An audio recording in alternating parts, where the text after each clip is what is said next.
parents, Allison here with your Sanity saving tip to help you survive life during COVID. Today I wanted to take a moment to talk about some of the recent releases of numbers about the increases, alarming increases in numbers of our youth that are suffering with eating disorders during the pandemic. We've talked a lot about anxiety and depression, but we haven't given enough attention to eating disorders, which can be quite serious. So just a couple of reminders for parents.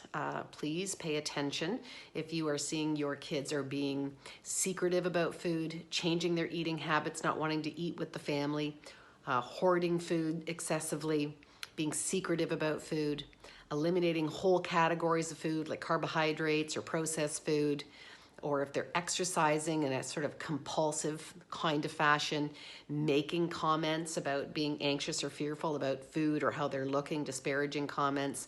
All of these are yellow flags that we need to take quite seriously, not just in our girls, but also in our boys. And this is across, all races and nationalities. It is a universal problem. To remind ourselves to model good eating behavior, to not make disparaging comments that are body shaming about ourselves or comments about our eating habits. We want to keep the conversation not about beauty. We want it to be about health and vitality.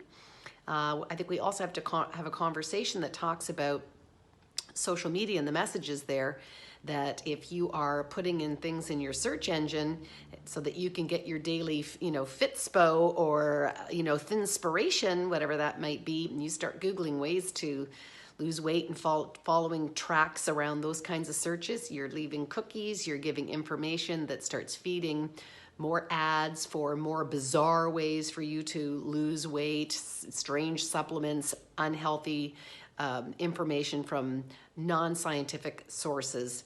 And now suddenly this is constantly coming into your inbox, as well as being diluted with all these now thin body inspirations, that it compounds what they're seeing. It is a form of sort of marketing, these repetitive images.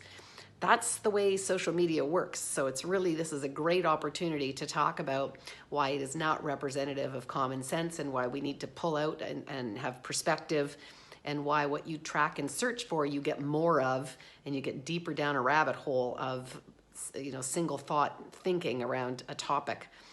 So we got to pull back out to healthy eating. If you see a drop of 10, 20 pounds, see your GP.